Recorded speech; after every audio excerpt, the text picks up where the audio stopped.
কারিশমা তান্নার জীবনে এলো নতুন এক আনন্দের অধ্যায়। ৪২ বছর বয়সে প্রথমবারের মতো মাতৃত্বের স্বাদ পেলেন বলিউডের জনপ্রিয় এই অভিনেত্রী। ২৯ জুলাই পুত্র সন্তানের জন্ম দিয়েছেন তিনি। স্বামী ব্যবসায়ী ভারুণ বঙ্গেরার সঙ্গে যৌথভাবে সামাজিক যোগাযোগ মাধ্যমে সুখবরটি জানিয়ে ভক্তদের সঙ্গে আনন্দ ভাগ করে নিয়েছেন এই তারকা দম্পতি। ইনস্টাগ্রামে দেয়া পোস্টে কারিশমা লিখেছেন, গুরু পূর্ণিমার পবিত্র দিনে আমাদের সবচেয়ে বড় আশীর্বাদ এসেছে। ২৯ জুলাই ২০২৬।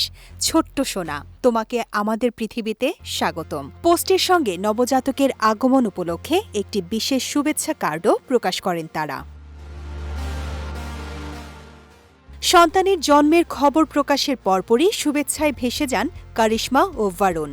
অভিনেত্রী স্মৃতি ইরানি, মালাইকা আরোরা, দিয়া মির্জা, বিক্রান্ত মেসি, সোনু সুদ, রাহুল বৈদ্য, ভারতী সিং সহ টেলিভিশন ও চলচ্চিত্র অঙ্গনের অসংখ্য তারকা ও অনুরাগী নবজাতকের জন্য শুভকামনা জানিয়েছেন।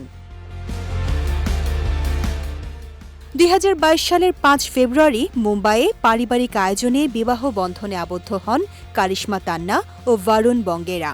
বিয়ের ৪ বছর পর তাদের সংসারে এলো প্রথম সন্তান।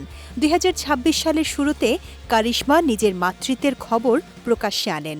এরপর সামাজিক যোগাযোগ মাধ্যমে গর্ভাবস্থার নানা মুহূর্ত নিয়মিত ভক্তদের সঙ্গে ভাগ করে নিয়েছিলেন তিনি। ছোট পর্দার জনপ্রিয় মুখ কারিশমা তান্না কিউকি সাজ ভি কভি বহু থি, নাগিন ৩ ও কায়ামত কি রাত এর মতো জনপ্রিয় ধারাবাহিকে অভিনয় করে পরিচিতি পান। পরবর্তীতে ওটিটি প্ল্যাটফর্মেও নিজের অভিনয় দক্ষতার স্বাক্ষর রাখেন।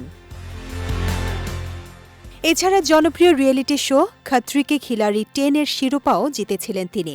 মাতৃত্বের এই নতুন যাত্রায় তারকা দম্পতির প্রতি শুভকামনা জানিয়েছেন ভক্তরা।